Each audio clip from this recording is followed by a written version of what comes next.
La sécurité, c'était tout le thème du déplacement d'Emmanuel Macron hier à Montpellier, on le disait, à un an tout juste de la présidentielle. Le président de la République, vous allez le voir, vous allez l'entendre déjà en campagne. Il est revenu notamment sur sa promesse d'augmenter les effectifs des forces de l'ordre. Écoutez.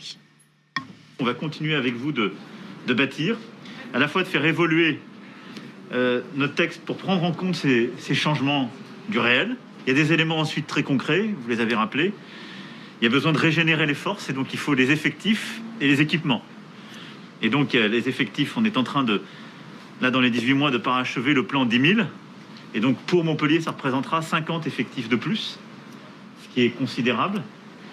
Et il n'y aura pas une circonscription en France où il y aura moins d'effectifs qu'en 2016. Et on sait qu'il y a des forces qui sont à régénérer, en particulier pour le maintien de l'ordre.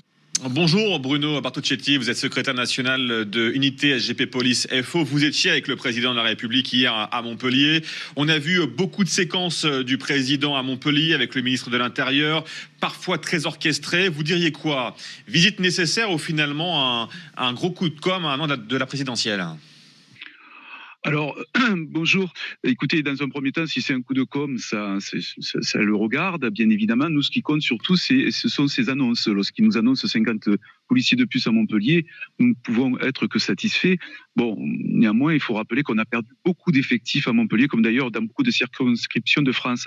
Ce qui aurait été intéressant également, c'est qu'il fasse le déplacement avec le ministre de la Justice, pour voir un petit peu dans quel état se trouvent aussi certains tribunaux.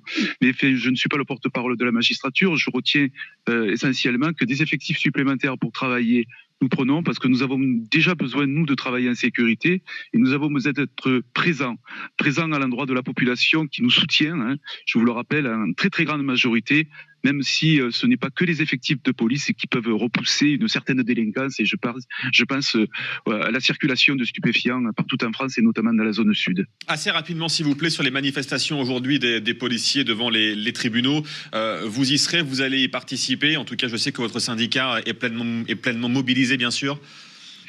Alors oui, bien sûr, nous sommes très mobilisés. Bon, vous savez, nous sommes surtout très en colère lorsque nous sommes mis en examen, nous policiers. Là, sur le résultat, évidemment, nous sommes très mécontents, très mécontents. Et si je parle du soutien de la population à l'endroit de la police, c'est pas le cas à l'endroit de la justice.